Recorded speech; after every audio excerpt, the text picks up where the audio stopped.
En Lorraine, cette problématique est singulière et prend un relief particulier. Pourquoi ? Parce que les pays les plus proches de chez nous, Belgique, Luxembourg par exemple, ont une législation différente, plus avancée sur le suicide assisté et l'euthanasie, Aurélie. Effectivement, le sujet a été tranché en quelque sorte chez nos voisins. Prenons ces deux exemples, la Belgique et le Luxembourg.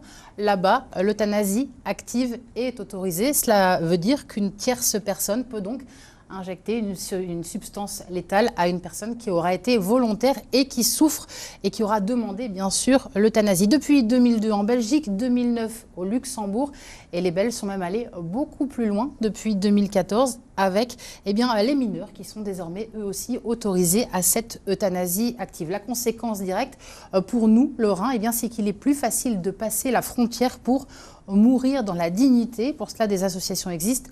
Nous avons rencontré Claudette Pierret. Elle aide les malades à passer la frontière. Allons oui, le reportage est signé Marie Luff et Boris Kretschmar. Les gens dans la vie décident de tout. On décide de se marier, on décide d'avoir des enfants, on décide de beaucoup de choses. Et je ne vois pas pourquoi, arrivé à la fin de notre vie, on serait obligé de se conforter à l'idée que quelqu'un d'autre a de la fin de vie. Donc ça, pour moi, c'est inadmissible. Et Claudette Pierret en a fait un combat personnel. Aider les Français à traverser la frontière pour mourir en Belgique où l'euthanasie est autorisée depuis une vingtaine d'années.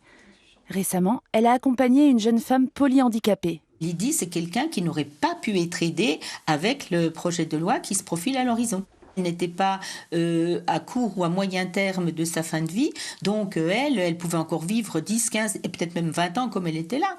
Donc elle avait choisi de ne plus souffrir, elle n'en pouvait plus et c'était son choix et c'était son droit et il fallait le respecter. On doit laisser le choix à la personne qui est dans le lit et pas aux personnes qui sont autour du lit.